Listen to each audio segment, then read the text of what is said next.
Bonjour amis, je veux vous parler de la voiture Volvo V60. Produite depuis 8 ans et toujours vendue dans les showrooms Volvo, la V60 a acquis une reconnaissance non seulement pour ses caractéristiques typiques de la marque, mais aussi pour son apparence attrayante.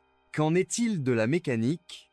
Et acheter un modèle d'occasion est-il risqué? Vous avez probablement remarqué une classification légèrement différente des moteurs dans notre comparaison, non pas en raison de la capacité, mais de la désignation. Il s'agit d'une question assez compliquée et reconnaître la version du moteur uniquement sur la base du marquage est très difficile, car beaucoup dépend de l'année. Il peut s'agir par exemple d'un moteur 4 ou 5 cylindres d'une cylindrée de 2, 0 litres et de différentes puissances. Un fait intéressant peut être que le plus gros moteur à essence développé par Volvo possède 6 cylindres en rangée et est disposé transversalement. Ce n'est pas une tâche facile à réaliser, même si c'est une construction réussie. Les moteurs à essence 1, 6 et 2, 0 sont fabriqués par Ford et ne sont pas populaires. Sur le marché diesel, ce sont les moteurs 2 à 5 cylindres marqués D3 ou D4 qui détiennent le plus grand avantage. Dans l'ensemble, c'est un bon moteur.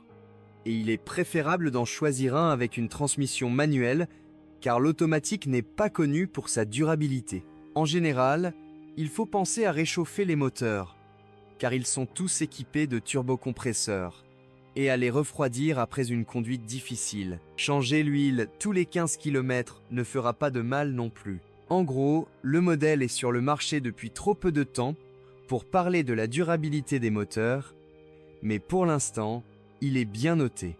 C'est encore pire avec l'électronique qui tombe en panne encore et encore. De nombreux défauts, parfois mineurs, sont la norme. Il est également recommandé de se rendre dans un centre de service agréé, car tout le monde ne peut pas gérer les diagnostics.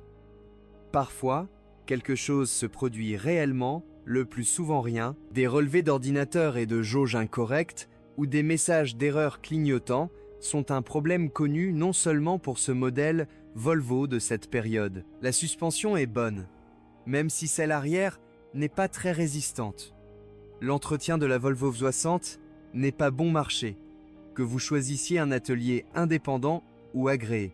Le choix de la Volvo V60 elle-même doit être traité de manière très subjective. Si vous aimez la voiture et appréciez les bonnes performances, le confort de voyage et la sécurité, c'est une bonne solution. Cependant, si vous vous attendez à un grand coffre, mieux vaut chercher immédiatement une autre marque.